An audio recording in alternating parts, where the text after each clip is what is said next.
Hello dear student, आज हम लोग 8085 ट्रेनर किट की सहायता से एक मेमोरी ब्लॉक के डेटा को रिवर्स ऑर्डर में दूसरे मेमोरी ब्लॉक में ट्रांसफ़र करना देखेंगे। मतलब यहाँ पर 5 डेटा दिए हुए हैं 6000 से लेकर 6004 तक। इन डेटास को मुझे ट्रांसफ़र करना है 6010 से लेकर 6014 तक, लेकिन रिवर्स ऑर्डर में ट्रांसफ़र करना है। मतलब 6000 पे जो 05 डेटा है उसे मुझे 6014 पे ट्रांसफ़र करना है। 6001 पे जो डेटा है 01 उसे मुझे 6013 पे ट्रांसफ़र करना है। 6002 पे जो कि 04 है डेटा उसे मुझे 6012 पे ट्रांसफ़र करना है। वैसे ही 6004 पे जो डेटा है उसे मुझे 6010 पे ट्रांसफ़र करना है। अब हम लोग इसके लिए प्रोग्राम बना लेते हैं। तो सबसे पहले हम लोग जितने डेटा को ट्रांसफ़र करना है, 5 डेटा को ट्रांसफ़र करना है, तो उसके लिए काउंटर ले लेते हैं। तो उसके लिए इंस्ट्रक्शन लिखेंगे MVI C,05H। अब मुझे मेमोरी लोकेशन को डिफ़ाइन करना है जिसका डेटा ट्रांसफ़र करना है। तो सबसे पहले डिफ़ाइन करते हैं 6000 को। तो LXI H, 6000 टाइप करूँगा, जिससे कि HL में जिसे मेमोरी पॉइंटर बोला जाता है 6000 लोड हो गया है। अब मैं डेस्टिनेशन मेमोरी लोकेशन जो कि 6000 का डेटा जहाँ पे ट्रांसफ़र करना है उसे डिफ़ाइन करना है। तो 6000 का डेटा मुझे 6014 पे ट्रांसफ़र करना है। तो सबसे पहले उसे डिफ़ाइन कर लेता हूँ। तो LXI D पेयर में डिफ़ाइन करता हूँ। तो D 6014, ठीक है। अब 6000 पर जो डेटा है 05 उसे मुझे किसी रजिस्टर में लाना पड़ेगा, तभी मैं ट्रांसफ़र कर सकता हूँ। तो मान लो मैं रजिस्टर A में लेके आता हूँ, तो उसके लिए इंस्ट्रक्शन लिखूँगा मूव A,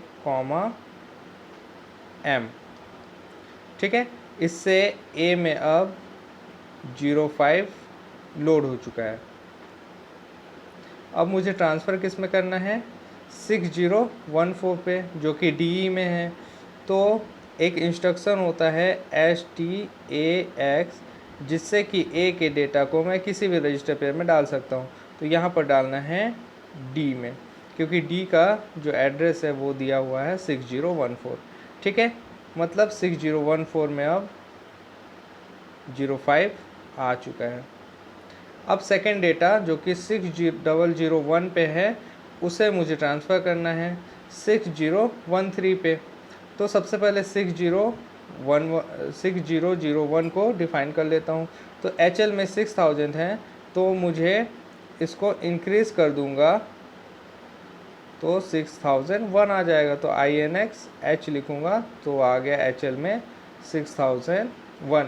इसके डेटा को मुझे कहाँ ट्रांसफ़र करना है? 6013 में ट्रांसफ़र करना है। तो देखेंगे तो DE में 6014 है। अगर इसको मैं एक डिक्रीज़ कर देता हूँ तो 6013 आ जाएगा। तो मैं लिखता हूँ DCX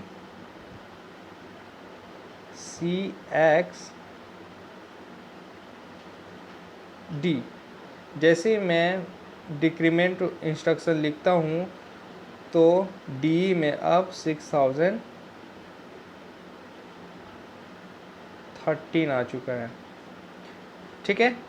इसके बाद मैं काउंटर को डिक्रीमेंट कर लेता हूँ। तो DCR C, जिससे कि काउंटर अब 04 आ चुका है। और इसको चेक करने के लिए एक इंस्ट्रक्शन होता है जंप इफ़ नॉट 0 अप। तो ये अब कहाँ पे आएगा? जहाँ पे डेटा ट्रांसफ़र हो रहा होगा मेमोरी से, तो यहाँ पर आएगा, ठीक है। अब फिर से अभी क्या है, C में 04 है, तो ये इंस्ट्रक्शन क्या चेक करेगा कि 0 आया या नहीं? 0 नहीं आया है, मतलब ये जंप कर देगा कहाँ पे? Move A, M।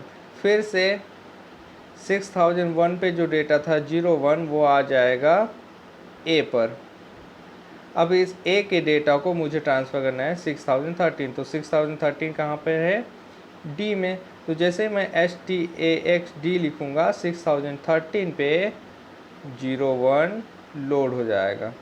ठीक है, फिर से मुझे 6002 के डेटा को ट्रांसफ़र करना है, तो फिर से मैं HL को एक इंक्रीज़ कर दूंगा 6002। उसके बाद कहाँ पे ट्रांसफ़र करना है, तो 6012 पे। तो मैं D को एक डिक्रीज़ कर दूंगा DCX D से। उसके बाद फिर से काउंटर डिक्रीज़ होगा, जो कि अब आएगा 03। फिर से चेक करेंगे कि अभी काउंटर 0 आया है कि नहीं, तो काउंटर 0 नहीं आया है, फिर से ये जंप कर देगा। ऐसा कब तक चलता रहेगा, जब तक कि काउंटर की वैल्यू 0 नहीं आ जाती। जैसे काउंटर की वैल्यू 0 आ जाती है, हम लोग का प्रोग्राम टर्मिनेट कर देते हैं, एंड कर देते हैं। कौन से इंस्ट्रक्शन से, तो हॉल्ट इंस्ट्रक्शन से। ठीक है, तो ये हमारा प्रोग्राम है। यहाँ पर ये जो लिखे हुए हैं ये ऑप कोड लिखे हुए हैं। सारे इंस्ट्रक्शन का एक यूनिक ऑप कोड होता है। अब हम लोग सबसे पहले डेटा को लोड करना सीख लेते हैं। तो देखो, तो सबसे पहले देखेंगे 6000 पे हम लोग को डेटा को लोड करना है 05। तो उसके लिए जैसे ही मैं किट को ऑन करूँगा, किट में अंशुमन शो होने लगता है। अंशुमन शो होने के बाद मैं एस की प्रेस करूँगा। एस की प्रेस करने के बाद 2 बार CR की प्रेस करूँगा, तो आएगा एड्रेस। एड्रेस में क्या टाइप करना है, मेमोरी का स्टार्टिंग एड्रेस, तो जो कि 6000 है। तो 6000 टाइप करने के बाद मैं CR की प्रेस करूँगा। CR की जैसे ही प्रेस करता हूँ 6000 उसके बगल में ब्लैंक आता है। तो 6000 पे मुझे लोड करना है 05। तो मैं 05 टाइप करूँगा और CR प्रेस करूँगा, तो आएगा 6001। 6001 पे 01 टाइप करूँगा, फिर CR की प्रेस करूँगा, फिर 6002 पे 04, फिर से CR की प्रेस करूँगा, 6003 पे 03, 6004 पे 02 टाइप करने के बाद फिर से CR की प्रेस करूँगा।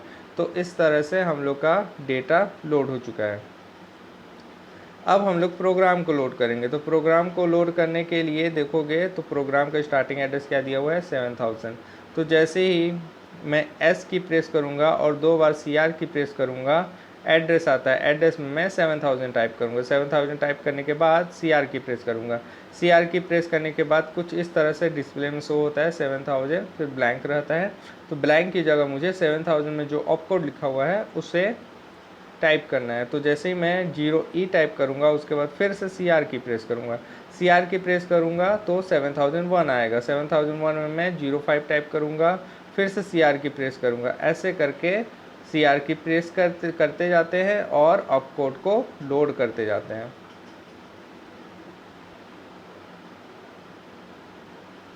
तो इस तरह से मैं लास्ट में 7010 पे 76 लोड करके CR की प्रेस करूँगा। तो अब हम लोग का पूरा प्रोग्राम लोड हो चुका है। प्रोग्राम लोड होने के बाद अब हम लोग को प्रोग्राम को एग्जीक्यूट कराना है। तो एग्जीक्यूशन के लिए यहाँ पर सबसे पहले ESC एस्केप की प्रेस करेंगे। प्रेस करने के बाद G प्रेस करेंगे, उसके बाद 2 बार CR की प्रेस करेंगे, तो आएगा एड्रेस।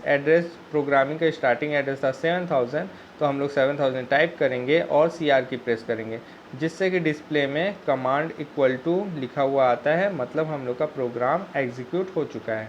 अब हम लोग को आउटपुट देखना है। तो आउटपुट देखने के लिए सबसे पहले फिर से सेम प्रोसीजर है कि S की प्रेस करेंगे, 2 बार CR की प्रेस करेंगे, उसके बाद आएगा एड्रेस। आउटपुट हमें कहाँ देखना है, तो 6010 पे 6010 पे टाइप करेंगे, उसके बाद CR की प्रेस करेंगे।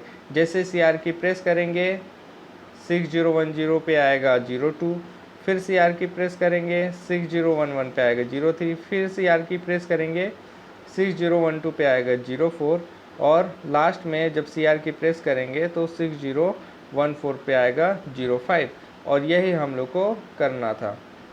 रिवर्स डायरेक्शन में मेमोरी ब्लॉक डेटा को ट्रांसफ़र करना था, जो कि ट्रांसफ़र हो चुका है। Thank you.